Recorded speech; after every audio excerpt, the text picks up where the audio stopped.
Genghis Khan, many tribes in Central Asia fought constantly. There were no strict laws.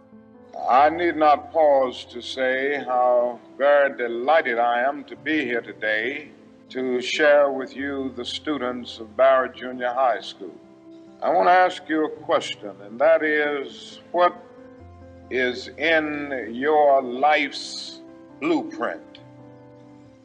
This is the most important and crucial period of your lives, for what you do now and what you decide now at this age may well determine which way your life shall go.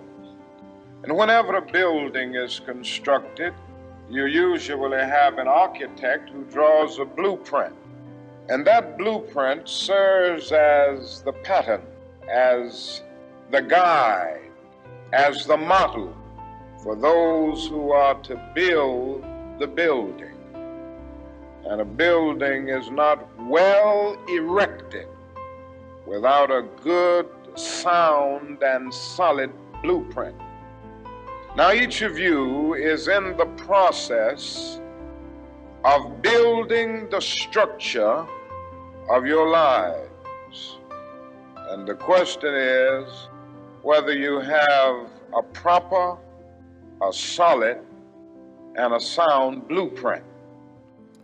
Well, being a parent of young children, I can tell you, parents can't do everything.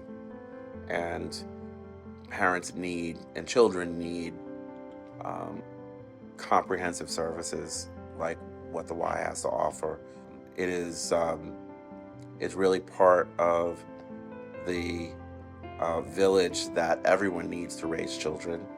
I really think that this is a very valuable and important organization, and I'm proud of the work. I'm thinking about the success and impact that the Y through these programs has on such a broad swath of the community.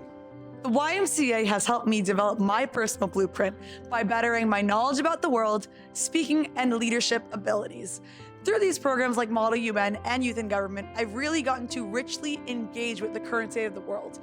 I feel like for me, it's been really helpful in finding my personal voice, because I think everybody else is trying to be heard as well.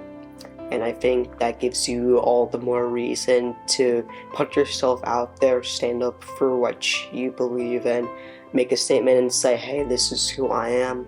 This is what I do. I think having a platform like this allows students to see that they can be change leaders. And whatever expectation we set for students, they will rise to the occasion. But we have to let them know that their voice matters.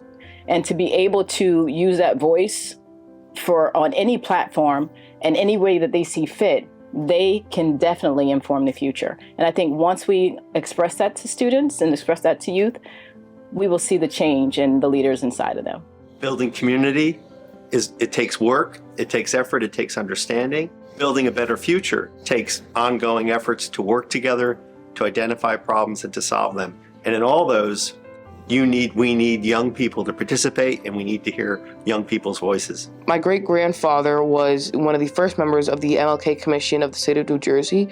So it really is like a continuing legacy of empowerment and sharing your voice and community engagement. You got to be consistent, youth.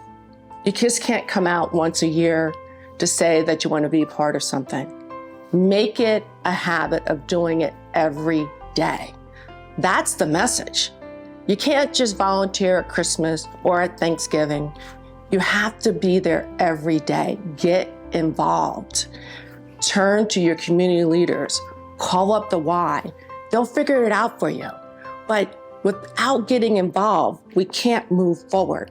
And we can't move forward without having a foundation to where we need to go. And I believe the Y offers that to you. You know, there's a saying that the youth are our future. No, the youth are our present, and they are to be involved in building this future.